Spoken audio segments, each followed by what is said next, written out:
Good afternoon, ladies and gentlemen. Please join me in welcoming to the stage Lieutenant General Susan Lawrence, United States Army retired, President and CEO, AFCEA International.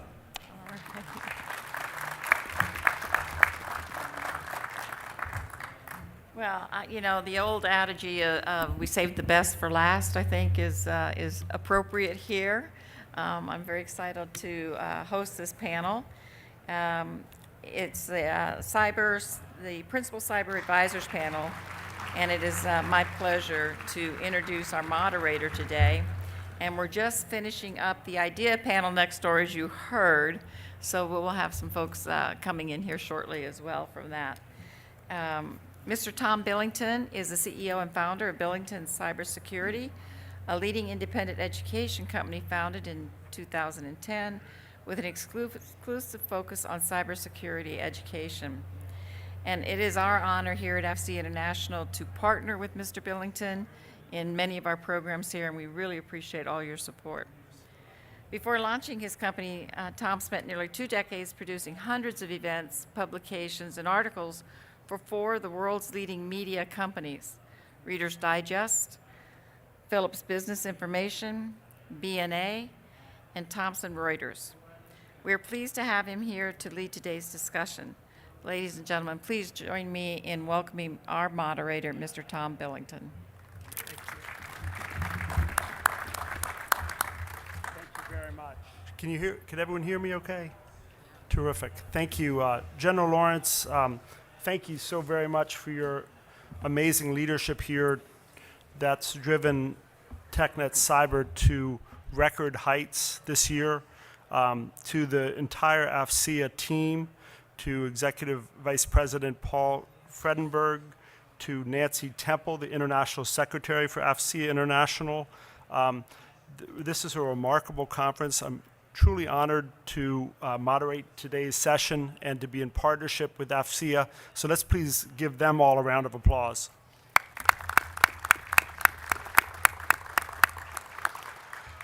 So I know firsthand, as does my colleague Charles Leggett, the amount of work required to put on an event like this, and you make it look very easy, so congratulations.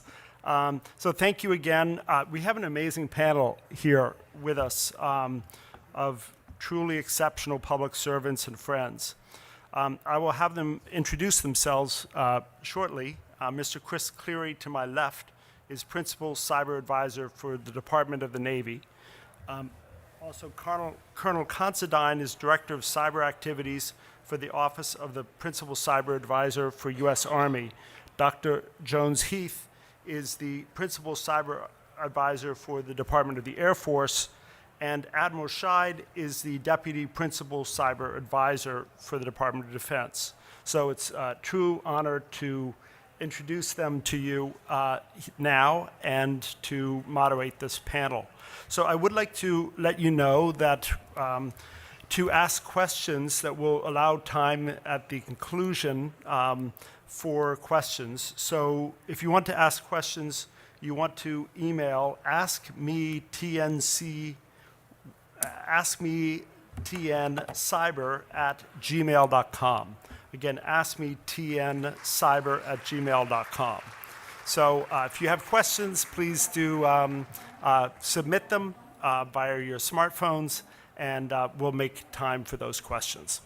So with that said, welcome everyone. We have lots to discuss, given how much has been happening at the Department of Defense lately and how much is obviously happening in the world. As it readily relates to all your work as well, I'm excited to jump in. So could I please have each of you introduce yourselves, provide a little bit of perspective about your incredibly impressive backgrounds, and describe your roles. And then I have a series of follow-up questions. But Mr. Cleary, if you could go first, please. Thanks, Tom. So Chris Cleary, as Tom already said, the Principal Cyber Advisor for the Department of the Navy. I've been in this role about 3 years. Before that, I came into the department as the Chief Information Security Officer, working under sort of the Navy's re-empowered or sort of re-established CIO office. Before that, I was you, working this vendor hall with various companies. So I've been on both sides of the table of this show, many an hour standing in booths and handing out business cards. So I feel a lot of your respective pain and angst having to try to engage with the customer or the government side of it. Before coming back into the department, like I said, being in industry, I spent time at Verizon, Leidos, Tenable, a tech startup that failed miserably. So there are, for those of us that don't make it, I could tell you those stories as well. But really started my career in the Navy. I enlisted right out of high school. I worked on F-18s, weaseled my way into the Naval Academy, and my Navy background is really a ship driver that went to the intel community and found my way into cyber. Again, I don't know how it happened. To be all of a sudden the principal cyber advisor, it's just this sort of crazy journey. But I do sort of appreciate both equities on the industry side, the reason why we have these shows, and sort of how we have to begin to figure out a better way. We do a very good job of it, but to improve the relationship really between government and industry. Terrific. Thank you very much. Colonel Considine, please. Thank you, sir, and thanks everyone for coming out. It's great to be here, not just because I live close by, but also this is my hometown of Baltimore, so go Greyhounds, up the street. All right, couple.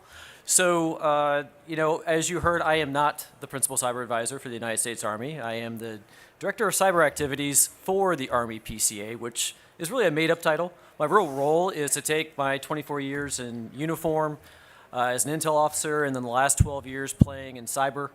8 years officially. I was part of that first cohort of new 17 Alpha cyber officers, so I have that, I guess somewhere in my resume. But really what I do is I try to leverage all of that and provide that value to my boss to advise him as he advises the secretary, the other Army senior leadership, and really doing three things, right? I mean, his responsibility to the secretary is to provide that independent strategic counsel that really only he is empowered to give in that way. And so it's a pretty awesome opportunity to be a part of that and witness that every day. The second thing, our statutory responsibility to certify the adequacy of the cyber budget, which of course has taken on a lot of importance this year in particular as Cyber Command gets ready to take on enhanced budget control authorities.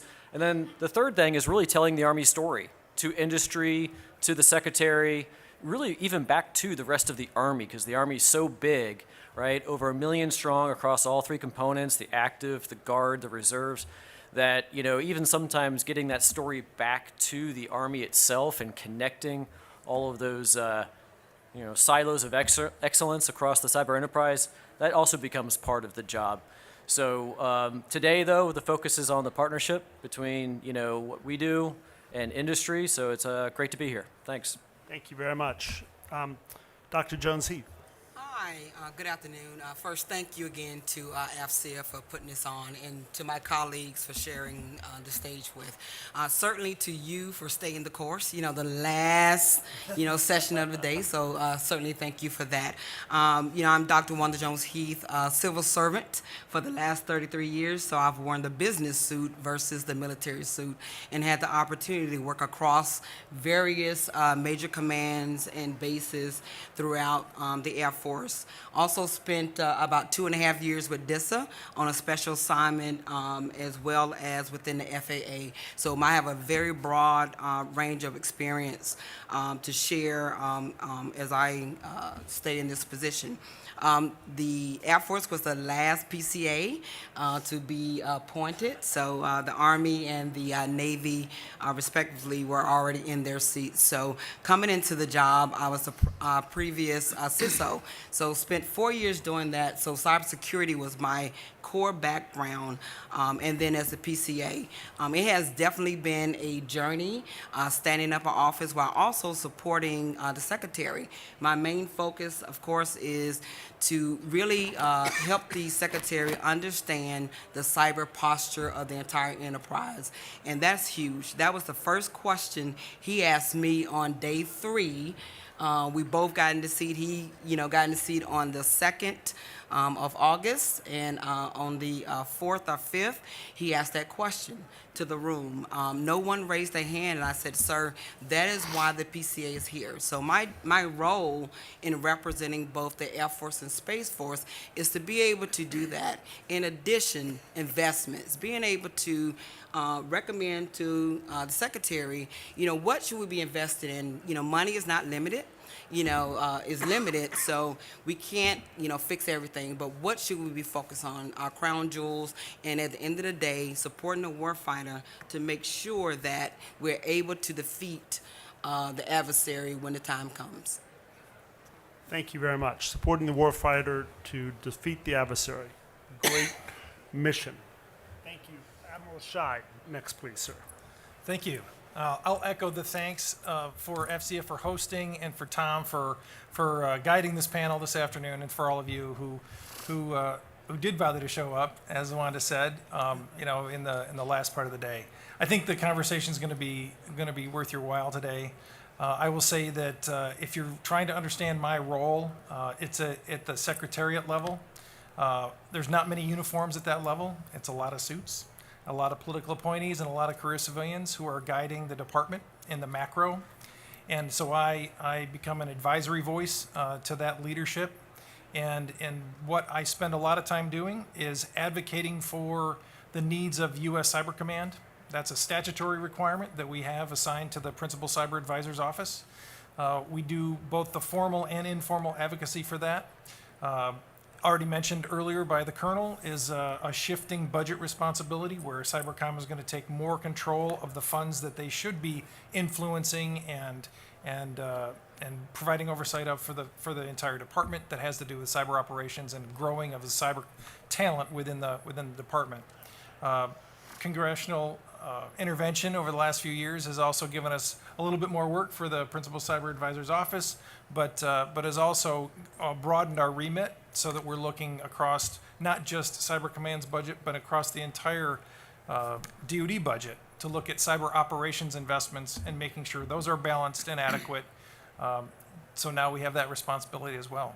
My background is career Navy for more than 32 years now, trying to, if I were to give you one statement about that, it would be deploying and trying to ensure that deployed Navy has the benefit of national technical means, whether that be SIGINT or overhead or cyber or pick a thing, trying to make sure that that is well integrated into a naval combat force. So with that, I'll pause and hand it back to Tom. Terrific. Thank you very much. In the 14 years, as General Lawrence kindly mentioned in an introduction, I've been so impressed in being in this cyber area, how strong the leadership is and has become in the, not that it always hasn't been, but really in the last few years. And this is four of the great leaders are here on the stage, so I'm really honored to share this this panel with them. So what I'd like to do next, and again, thank you to each of you for staying here, being here in this fabulous last panel. I do want to encourage you to submit questions if you like. AskMeTNCyber@gmail.com. If you have questions, please do submit them. So I'm now going to ask each of the panelists sort of a single question, and then ask a number of questions to the group. So if I could start back with Admiral Scheid. So as the Deputy Principal Cyber Advisor, I wanted to start with a high-level question. What are today's world events, and there's so many, telling us as it relates to the future of cyber, both as it relates to the threat and what to do about it? I'd like to start by your thoughts, Admiral, at the high level, strategic level. Thanks, Tom. I guess the way I'll set the stage for my answer here is that one of those assigned congressional duties is to conduct a cyber posture review every 4 years. And we did that in 2022. And that product brought into visibility for the department things we're doing well, progress we've made, places where we need additional investment and additional focus. And as we tried to think through what might be the next steps we need to take, we surveyed broadly across the department and really found that there's no singular vision about what's the next thing to do. There's no single easy button answer to what we need and how the priorities should lay down. There's a lot of strong advocacy. Some would even say religion over pet views of the world.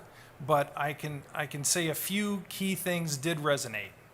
The first is that especially in the context of watching the events in Ukraine unfold over these past months and year now, in that the adversaries, the aggressors, and defenders in a modern battle space have choices to make. They can choose to be indiscriminate. They can choose to be deliberately non-kinetic. There are choices that can be made there for aggressors. And of course, defenders have choices on how they invest in their own defense, whether or not they expect a lot from technical solutions or plan to mitigate with people power.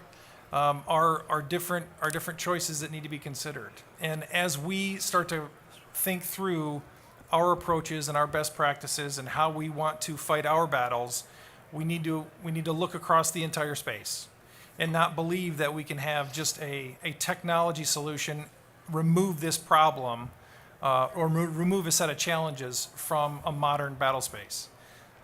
There will be vulnerabilities that are going to be exposed by the adversary. If we're going to defend well, we have to be deliberately looking for our own vulnerabilities and mitigating them actively. We have to overcome some of our legacy in that regard too. We've been in a global fight for more than 2 decades that did not have this attribute.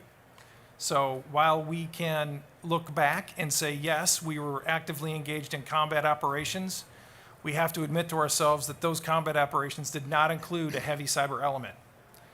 Yes, we did conduct operations in cyberspace, but as we think about what our future fights could be, we have to consider the reality that those future fights are much more likely to include a much larger component of cyber battle. So for us to think through how we're going to really get ready for that means thinking through how we practice for that and how we ensure that we are practicing for a congested and contested cyberspace. So this isn't just about having a technology solution in place that defeats 90% of something. This is about how the people are going to react to the contested and congested cyberspace, how the people will react to, I don't know, I say the people, it's both the people in uniform and the people in the civilian population are going to react to loss of service, and how ready are we for that eventuality. I don't mean to be pessimistic, but the fact is we don't know everything that's a 0 day before it's a 0 day. So the premise that we can defend perfectly is a really flawed one. We have to be ready for things that get past the goalie, so to speak. And being ready for that means deliberate preparation. So I would say, what are in response to Tom's question about what are world's events teaching us, it's that knowing you're going to have to defend and being really mentally and physically prepared to deal with that by deliberately preparing yourself is something that I would say we're still thinking about deliberately, and we're wondering if more creativity might be necessary, because what we have as a pattern of life, as I said before, didn't include this component of heavy cyber contested space. So with that, I'll pause. Thank you. Lot to unpack there, and I look forward to continuing to do that throughout the remaining minutes here. Dr. Jones-Heath, let's go next to you, please. So DoD is getting ready to release its own DoD cyber strategy, and the White House has released its national cybersecurity strategy under Acting Director Kemba Walden. Where can we expect these two efforts to correlate to the extent that can be discussed at this early stage, and where will there be areas where they might be different in their scope? Okay, I'll start with a quote, and I've heard General Nakasone say it a few times now. Cybersecurity is national security. You know, this is the business that we're all in. Even as a citizen, it's important for our citizens to understand cybersecurity and cyber and the things that they do on a daily basis. How does it impact the ability of the nation? Also, it's a team sport. With these two strategies, specifically with the National Cybersecurity Strategy that was just released, it's really given us that roadmap. Prior to myself and my colleagues in the PCA office stepping into the roles, we didn't have strategy. We didn't have these strategies, right? And now that we have these roadmaps, we have something to skate towards, that puck. And so looking at both strategies, what I'm being told about the DoD cyber strategy, it should be released sometime in June is the target right now. So, looking at what is in common in these strategies, of course, the biggest thing that jumps out to me is the workforce. They both recognize that the linchpin to our success, whether we have all of these wonderful technical solutions, is really our people. We need people with the right skills, the talent pool, we need to continue to develop that and think about, how do we do things differently in that space. Partnerships and collaboration. As I mentioned, it is a team sport. We cannot do it alone. We need our colleagues here in the mill depths. We need the actual whole of nation to be active in protecting the cybersecurity of our assets, whether it's a critical infrastructure, whether it's our weapon systems as well. And then our federal agencies, with the leadership of CISA, the National Security Strategy, it calls out a lot of lead duties that we will lean on CISA to do, and we certainly pay attention to that within the Department of Air Force. Also, our allies, we won't fight alone, and so we have to recognize when do we need them to be part of the conversation, how do we share information with them. All of that is relevant as we think about cybersecurity at large. And then the modernization effort. We all are dealing with our legacy, whether it's our networks, whether, we're skating towards zero trust, looking at our weapon systems, looking at our critical infrastructure. So all of that, both strategies along with our national defense strategy and our national military strategy addresses that. Now, some of the things that may be different, a lot of emphasis inside of the national cybersecurity strategy is the critical infrastructure. I mean, they specifically call it out that we need to start doing more in that area, and that is something that the Department of Air Force is certainly focusing on. Really keying in on our national security systems. That strategy calls that out specifically as well. And then the global supply chain is also one of the things that we collectively need to address. And then lastly, from the DoD cyber strategy, where we support U.S. Cybercom, whether it's through our funding that's getting ready to go from the Department of Air Force to Cybercom, as well as the readiness portions. The folks that we present to Cybercom need to be ready, trained, and equipped. And so that particular DoD strategy talks about that. But at the end of the day, it is a team sport and it's a whole of nation, and we are all in within the department. Outstanding. Thank you very much. So you talked on partnership and CISA and allies and modernization, critical infrastructure, global supply chain, all key points. So Mr. Cleary, over to you now. So at the same time as this is all happening, the DoD is taking aggressive steps to tie all your networks together to provide better synthesis to support warfighters. And you've spoken very well about that before in times I've heard you so eloquently speak. How is the Navy working together to tie both a move to zero trust and full integration together? Yeah, and I guess I'm gonna play off a bunch of stuff that my colleagues up here have already said, because that's this idea of full integration is really the trick.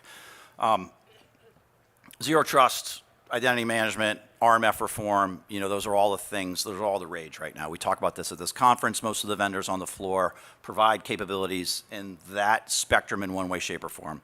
There's no shortage of people sort of working in those areas. Based on that, and then I'm going to kind of parlay on what Jeff said as well, when you get right down to it, the departments that we all represent are warfighting organizations. When we typically say the word cyber, 99% of the time, the word security is the thing that follows it almost immediately. And I like that we now have things that are cyber strategies, not cyber security strategies, because it's really a continuum of things that we have to really learn to function within.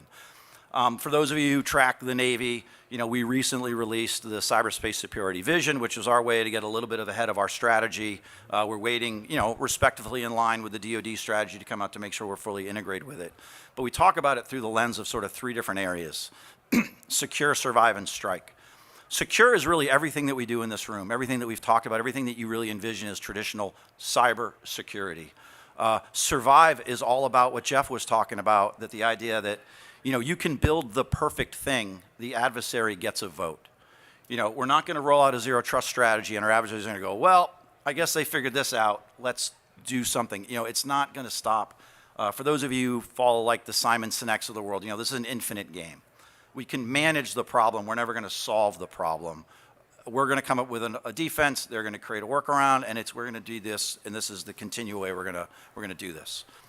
But as we get back to the sort of the core missions, functions, and tasks of the services, not to put too fine a point on it, the Department of Defense exists for, I would argue, two fundamental reasons: to deliver lethality or prevent lethality from being delivered upon us and those that we protect.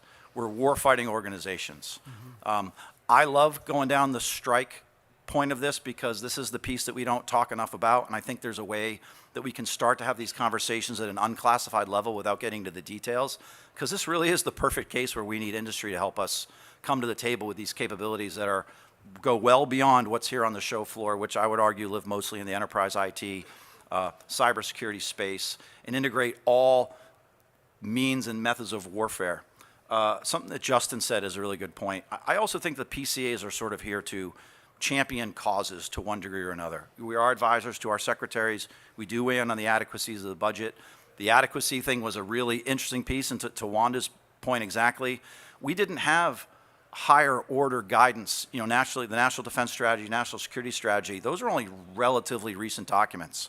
So our first couple years in the job, trying to figure out what the adequacy of the budget was, what was adequate compared to what exactly? What was our end state? What were we trying to achieve? We didn't really have a lot of those to sort of map whether we were doing enough zero trust or enough OT security or enough offensive cyber. Where I think I caught a break a little bit writing our cyberspace superiority vision. If you look at the National Defense Strategy and this idea of integrated deterrence, deterrence through denial, deterrence through resiliency, and deterrence through imposing cost, that kind of sounds a lot like secure, survive, strike. So again, caught a break there. It was lucky that those two things happened to pair up. But it's really it's the integration or understanding that those three things really need to live in concert with one another. One is not necessarily more important of the other. We have to do all of the things around compliance and zero trust and identity management and all the capabilities that are offered here on the show floor. We have to get better at understanding how to learn to fight hurt. We all need to get better at understanding how to learn to fight hurt, because the uniqueness in this space is we traditionally look at warfighting through the lens of kinetic range rings, how far a missile can go or an artillery piece. Now that we're moving into the non-kinetic space, we all live with the weapons engagement zone of our adversaries. They can deliver effects at any person in this room, at any business on that vendor floor, to degrade what it is that you do for us. And I think one of the interesting places that we have to learn to work to get a little bit better on is acknowledging that. Go back to the 1940s. You are all now the ball-bearing factories of the future. You provide resources and services to the Department of Defense, and if an adversary believes the way to get to me is to get to you, we've seen that through SolarWind, you're now the attack surface. About the integration of all of this, we're in a whole new world, that the symbiotic relationship that exists between us and you, we are attached at the hip, and because of those dependencies, you're as much inside that weapons engagement zone as we are. And you might be the easier and preferred target to go after, because I can go after you potentially, which never allows me to leave the pier, and at the end of the day, they've achieved their objectives, let's say China and the Indo-PACOM theater. If I can't leave the pier because I don't have fuel or I don't have resources, effectively they win. So how do we work together to recognize all that? Thank you. So the last question to Colonel Considine. a couple weeks ago, we had a webinar with Mr. Randy Resnick, who discussed the DoD Zero Trust strategy, and we'd like to dive into that just briefly here, realizing we could do a whole panel just on that. So while DoD is pushing aggressively to continuously understand, monitor, and verify and authenticate who is using your networks, could you talk a bit about the Zero Trust strategy implementation side of it? Thank you for the question. So what I would offer is that I am not going to repeat anything that you may have already heard this afternoon from a previous ZT panel, but here's my take on it from my perspective. And you've heard a couple themes start to emerge from the panel, people and war fighting. And actually, when I read the Zero Trust strategy, I wouldn't blame anybody here to really focus on the technical aspects behind that, the Zero Trust principles and the pillars. It certainly is, all of that is true and important, but what I read, what strikes me about the Zero Trust strategy is the paradigm shift that it represents. And that's really about people. It's a shift in the mentality, in mindset. And so whether it was on the streets of Baghdad years ago, whether it's in the hallways of the Pentagon now, or it's in some rooms with no windows at Cyber Command and the NSA, where I've spent a lot of time across all three, I would tell you that I've seen some amazing technology. I've seen these paradigm shifts, but really at the end of the day, it was about the people that ultimately, made it possible. It was the human solution, not so much the technical solution, that had the power to really implement change. And so if the Zero Trust strategy, it's going to accomplish its goals, I'm hearing it's on its glide path to be fully implemented by 2027, that's great. But I think what we should also be focused on, which will probably take longer, is really how that gets institutionalized and inculcated in people, down to the warfighter. And so, as we think about that, I would offer just, a word of caution perhaps, because I think that we could be in danger of swinging the pendulum too far in the other direction. When you think about Zero Trust, you think, okay, assume you've been breached, locking the data down, right? Seems to be at the heart of Zero Trust. I would just offer that, the data problem we have today is arguably not that we don't have enough data, it's that we don't get the right data into the right hands at the right time. And so I just would caution for, our industry partners and others that are focused on Zero Trust, also within the DoD as they implement Zero Trust, is to keep that in mind. We don't want to go to a pre-9/11 era where, some of the contributing factors to the intelligence failures was that there was not enough people that had access to the information to connect the dots. We don't want to go into a similar direction where the data exists, but the right people can't get access to it because it's locked down and so secure that then, sure, the bad guys aren't getting it, but the good guys aren't either. So those are some initial thoughts about Zero Trust. The last thing I would say as far as implementation, back to people, is that, in my earlier point, ultimately, we need leaders in this realm that specialize in Zero Trust. And I think certain initiatives like the DoD Cyber Workforce Framework, the Cyber Accepted Service, are ways in which we can build that community, that cadre of ZT professionals, so they have a profession of continuous learning throughout in a career path, so that it's not just something you go and get a 2-hour, computer-based training module. Okay, I understand Zero Trust. It's got to be much more than that. And I'll pause there. Terrific, thank you, and that's a perfect segue to the workforce question next. Before I pose that, and this will be kind of a more open discussion here, is I want to encourage you again to ask questions if you'd like. Microphone going out there. AskMeTNCyber@gmail.com. Again, AskMeTNCyber@gmail.com. If you have questions, please do pose those. So to the workforce. You mentioned Cyber Accepted Service, Colonel Considine. The DoD represents one of the largest, if not the largest, workforces in the world, and if not one of the largest number of endpoints in the world. So, what are some of your ideas when thinking about cyber talent within your organization, and how you might work to increase retention, recruitment, training, upskilling, and the like? So could Chris, maybe you could go first. Sure. So cyber workforce is all the rage right now, right? There's a new DoD cyber workforce strategy that's on the street. I think they've broken down to 5 functional areas. There's 80 some odd job descriptions in there to include both military and military workforce and civilian workforce. This is not an easy problem for us to solve because, you know, it's a finite number of people that are in this space right now. And I like when I used to work at Leidos, I remember, you know, putting together bids to try and do work at the National Security Agency, and you'd get these massive teaming agreements. And you were fighting over the same 100 people. It didn't matter who won the contract. The same 100 people were going to show up at the end of the day. They were going to flip badges. So there was no net increase of workforce. You continually went after the same people to do the same jobs and just went from contract to contract. I think in the government, you know, we tend to roll our eyes a little bit or say, you know, there's got to be, well, if we had more money or if we had more this or we compete with this, we compete with the private sector. Those things are all true. But for the way the government, I mean, look, if you're going to be on this side of the table, there's a call to service component. There's some access to capabilities that you won't see in the civilian world. There's mission satisfaction. There are all those typical things that would draw somebody to want to be part of the government or the military in the first place. And those are always there.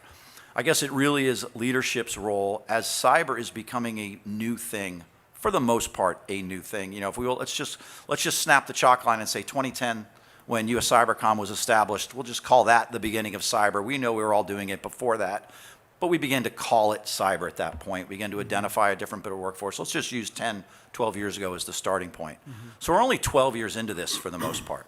There's nobody that joined the military that's done an entire career in this. We could debate that. There's certain communities that have been established that did IT or SIGINT. I mean, Jeff and I, I'm sure, could go back and forth on this point, but we never really called it this until relatively recently.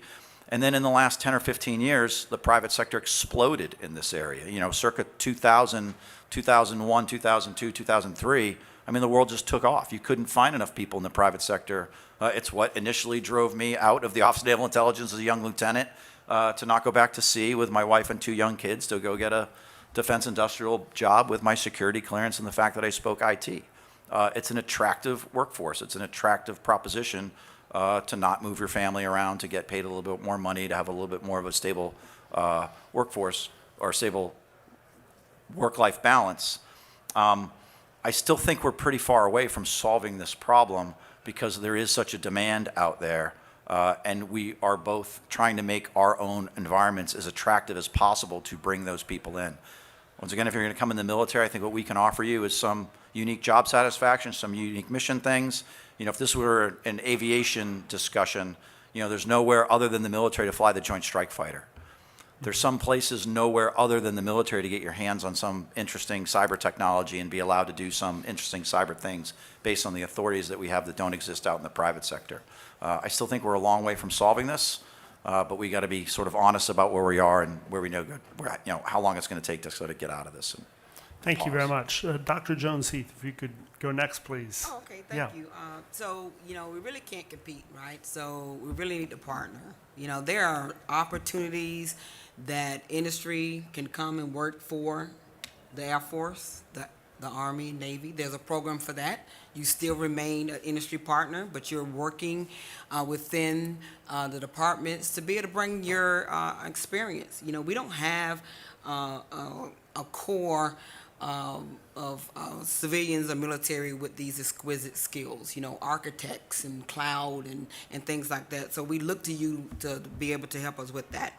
We're doing our work roles, you know, looking at both military and civilian to determine what are our gaps, you know, what are our strengths, you know, what can we, you know, find those, you know, folks who may not be in our career field, but really know a lot about cyber. You know, we're trying to find those people as well. And then, you know, as we find opportunities for our civilians and military, how do we continue to upskill them? You know, we have Digital University that we are invested in to be able to do that. So, you know, whether we are developing them, training them, or partnering with our industry, it is a continuous thing that we continue to think about. We need to do some things that we probably never thought about, you know, really, you know, take some risk. and be able to, change the way we think about our talent management. How do we recruit? How do we retain? Use the authorities that Congress has given us to the maximum ability. There are things that we can do that we don't. So I'm excited about, all of the strategies that are coming out that focuses on cyber workforce. And I think we have some work to do, and I'm ready for, to move out on that and partner with, industry, partner with my colleagues here on the stage. Great. So we have a number of other questions, and I know two others to talk on workforce, but I believe we have 3 questions that have been submitted. So would those in back like to announce the first one, perhaps? Certainly.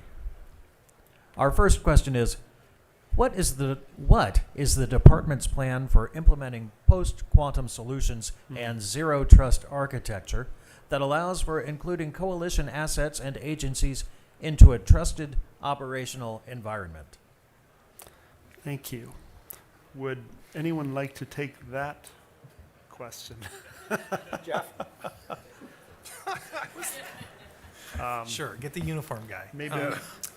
So Zero there's a trust. lot in that question. First of all, how does the department want to approach dealing with quantum technology? Clearly, there's a cryptography piece to that. There's a both for the friendly side and the adversary side. As we think about what Chris referred to as, the full operational spectrum, not just defense or security, but offense as well. And so the department is addressing the cryptography concerns and looking at network architectures that are resilient to quantum sorts of threats. That's a deliberate dialogue that the CIO is having, and that NSA is very involved in, and that Cyber Command is also very cognizant of and participating in. The other features there, I think we quickly get back to part of what I think we're all saying sort of indirectly about workforce features, and that is the kind of eternal question for all conceptual issues in our shared space, is that the language sometimes defeats our understanding. And because we don't always have the precision we need with regard to what do we mean by that. And so I'm sure there are people out and walking across booths right now thinking they're saying the same thing, using the same words, but in fact meaning very different things. And that reality is where I think one of our big workforce goals should be focused, and that is to really stabilize how we talk about problems and how we talk about challenges and how we talk about the remedies, for that matter. Discipline and use of the lexicon is what I'm really talking about to facilitate greater understanding. I know there's a drive and there's a natural tension for marketeers to try to, carve out their part of the market by having a different term that's slightly different, so that they can sell a product that's slightly different.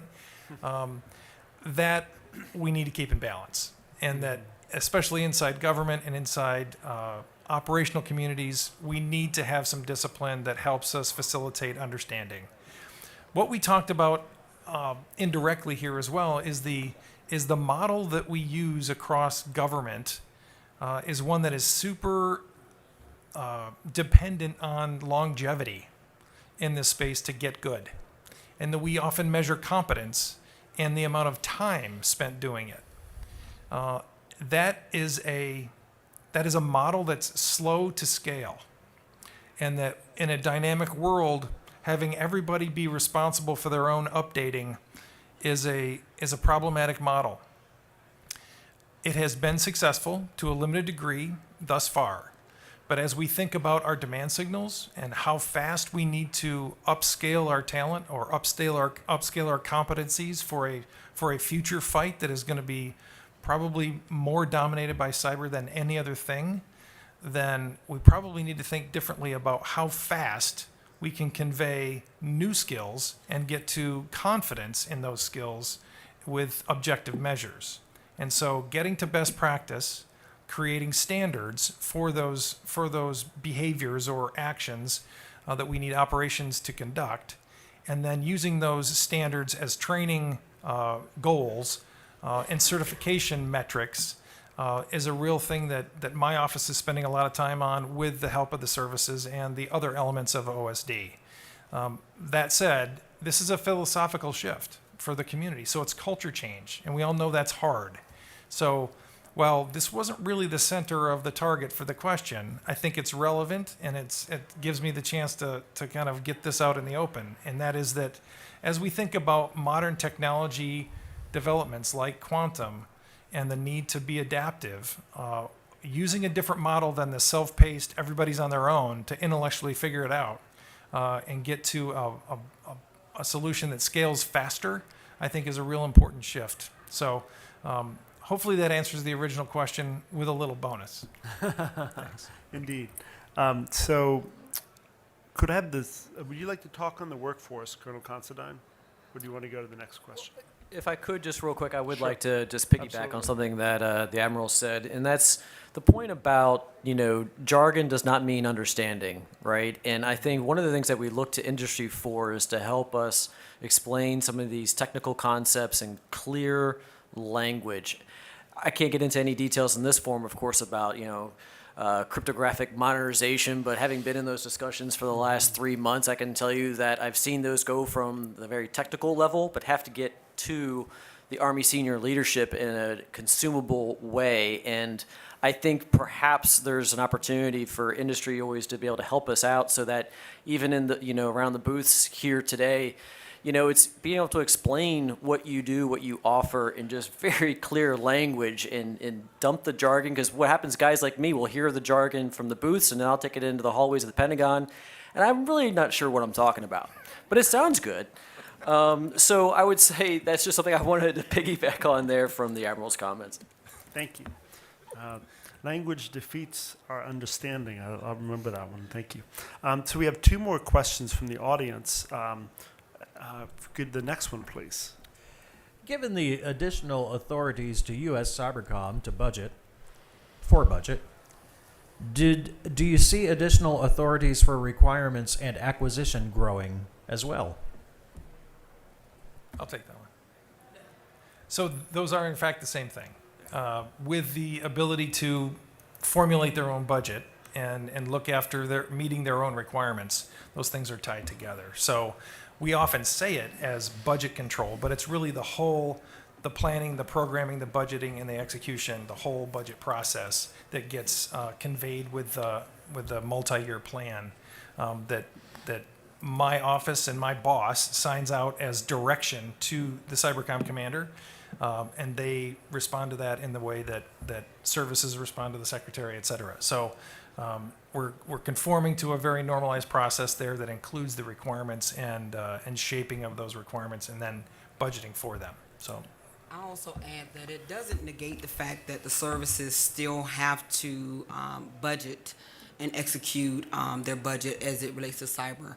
I know within the department, we have service retained capabilities, especially on our defensive side. So although we are transitioning a chunk of money to Cybercom, we also have to think about what's left and not produce any gaps, because we still have to protect our weapon systems. We still have to protect our defense critical infrastructure. So, while we are supporting Cybercom, we also must also continue our mission as well. Yeah, and I just want to add in real quickly. I mean, you can think about why that happened, right? You have a new combatant command that is really dependent on the services, and what do? We main, train, and equip. We bake the things that the combatant commanders then get access to or given to go execute their missions. Well, cyber is a relatively new space. The services are the ones responsibility for man, training, and equipment. And I'm sure you've heard all the stories to one degree or another whether the services were holding up their end of the deal to provide Cybercom exactly what it is that they need to execute their mission. Cybercom went after, got some money, they got it. They're going to acquisition authorities are going to be a lot more involved in the training of our cyber force, and then the acquisition of certain capabilities that they need. But when you get down to the brass tacks of it, the reason I'm so heavily handed with the warfighting side of what we do is that at the end of the day really drives the most of the resourcing dollars. I guess another way to answer that question for the first person who asked the question about the quantum encryption, Well, you're going to see a lot of, I mean, the way the probably question wanted to be asked, I'm now putting my vendor hat back on, my other side of the table hat back on. Hey, U.S. government, can you explain to me exactly when money's going to start showing up where people are going to be actually buying the things that I'm going to develop, right? The things that I'm innovating on that floor, when are you going to start getting your checkbook out and buying these things? Well, the reality is when it becomes more and more of a sense of urgency for the Department of Defense, quantum encryption is certainly something that's on the horizon that we're all, eagerly, maybe eager is not the right word, but we're anticipating. We're like, oh, what are we going to do about this? Put it on the list, right? How many other things are we also trying to, hypersonics, directed energy weapons, war fighting things. And I think I'm going to go back to sort of one of the genesis of the Principal Cyber organization, why I think we here is to bring this whole community into the Department of Defense as a legitimate warfighting function. We talk about it, we reference it, but then when you look at where dollars go, Columbia-class submarine, Joint Strike Fighter, B-21 Raider get pretty large shares of the defense budget. The information technology space traditionally hasn't, but it is opening up now that we're beginning to recognize none of that other stuff can do what it does if this world doesn't do what it does. Redundant. So we have to treat this as much as a warfighting function as the other traditional disciplines. And as the services adopt that into it, the requirement for Army, Navy, Air Force, Marines to give more resources to the things that enable this, I think will begin to happen. But there is still a little bit of the traditional warfighting areas seeing what happens out on the show floor here as much warfighting as their warfighting areas. Great, thank you. So we just have 5 minutes left. We have one more question, and then I'd like to do a quick lightning round to wrap up things. So next question, please. Given the importance of unity of data in cybersecurity, especially as it relates to zero trust concepts, how can the DoD work to remove data silos and create a more complete operating picture for our DCO analysts?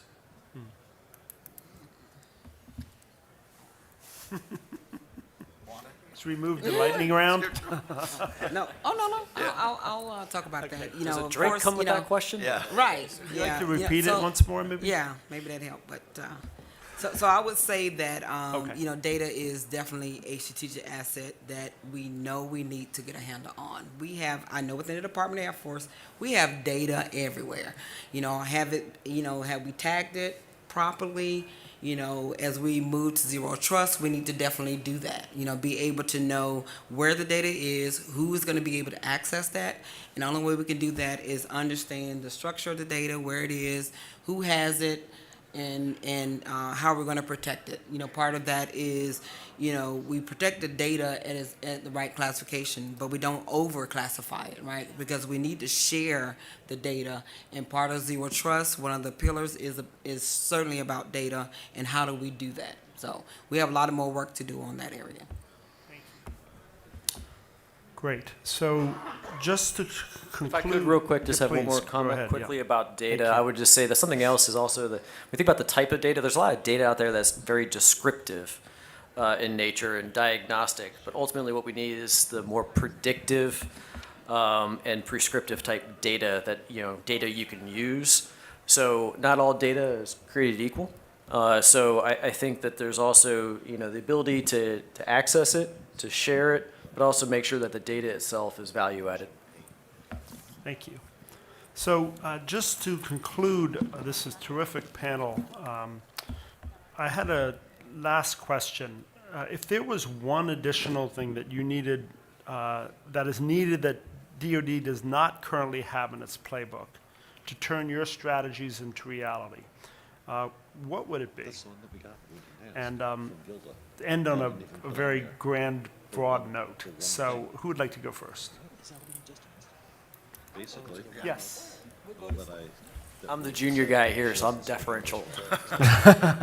Well, in the speed round spirit, I will just say that I think we've spent a lot of time in our careers trying to economize the IT budget. That economy has wrung out the resiliency because that looks like extra cost. We need to rethink that. We need cyber resiliency to be our main driver, not cost savings. And we, by the way, architectures for cyber defense, cybersecurity, cyber provision of services need to have resiliency baked in. It needs to be the meal, not the garnish. And I'll stop there. Thank you. The meal, not the garnish. Terrific. Thank you. Dr. Jones-Heath. would you I like was to go going to say next? something similar, but I'll give another point instead. So, as we partner with our industry, one of the things that often comes up is we're doing a lot inside the wire, right? So I challenge our industry to do the same. We depend on industry to develop a lot of capabilities, right? Even more so than we develop in-house. But you also need to protect your networks and protect that data. And we're having some challenges in that area. So I would ask that, the same things we require within our national cybersecurity strategy, our DoD cyber strategy, that we also require and hold accountable our industry partners. Thank you very much. Yes. Okay, Next. so I think what I would like to say is that, last week at the RSA conference, my boss, Dr. Solmeyer, when asked a similar question, said that really we need the power of the partnership with industry, right, to equal more than 2. So 1 + 1 is more than 2, right? And I think that's a good note to end on. And I would just emphasize one thing in particular where maybe we can partner to do that. Right now, we don't have a recruitment issue in cyber. The Army, right, and the other services right now have some recruitment challenges, but when it comes to cyber soldiers, we're actually filling seats pretty well. It's holding on to them, and right now, where do they go? Typically, they go to industry. It'd be really powerful if we could flip the script and figure out ways that industry and the Army, the DoD can partner in in our retention challenge that we have right now, keeping our soldiers in uniform, training with industry, exchanges, different ways that they can stay on mission in uniform, but at the same time also get to experience more of what industry has to offer. Thank you. Chris. I'm going to steal a little bit from what everybody just said. The government, the military doesn't make anything. We get everything that we do from you. Shoelaces, boots, munitions, weapon systems. Most of our information technology comes from industry. We don't skimp when we build the Joint Strike Fighter, the Arleigh-Burke destroyer, the Abrams tank. They're all designed to be attacked by our adversaries, and with that, there are certain costs associated with that in those platforms we're okay with. To Jeff's point exactly, this world has to be seen like those worlds, and then those costs are just the cost of doing business. An Arleigh-Burke destroyer is not a COTS piece of equipment. It's specifically built to do a specific thing. There are costs associated with it, making that platform survivable, because it goes well beyond resiliency. These things have to be survivable platforms. And I think that's the relationship. And it's, to Jeff's point, it's not as much the industry. You understand what things cost. You make those things. You try and sell them back to us. It's sort of our understanding of cost realism, that if I want an information system to look like a warfighting platform, there will be certain things that make it unique. There are certain costs associated with that. And once we understand, and I'll just repeat what I said before, that we can't do any of those things if the stuff in this room doesn't do what it's supposed to do, the symbiotic relationship of those two worlds coming together is really what has to happen, and I guess cost realism has to be part of that. Thank you. So we are just about on time. I hope you'll forgive a minute or two, General Lawrence. Thank you very much for a terrific panel. I wanted to thank in the room today, each of you for being with us throughout the end of the day. To General Lawrence, to Colonel Mike Black, to General Fredenberg, to Nancy Temple from AFCEA, to our speakers, Admiral Scheid, Dr. Jones-Heath, Colonel Considine, and Mr. Chris Cleary. Just a point of personal privilege, if I may, to conclude. We are hosting our 14th annual summit this fall. So 14 years ago, I ventured into this cybersecurity area, which has now become cyber. And little did I know how incredibly impactful my life would be changed by those in the military and the intelligence community whom I've had the privilege of working with. So you've seen four of the best here this late afternoon, and thank you very much for listening. Thank you to each of you for participating, and let's please give them a round of applause. Always a pleasure. Thank you. Enjoy the rest of your evening.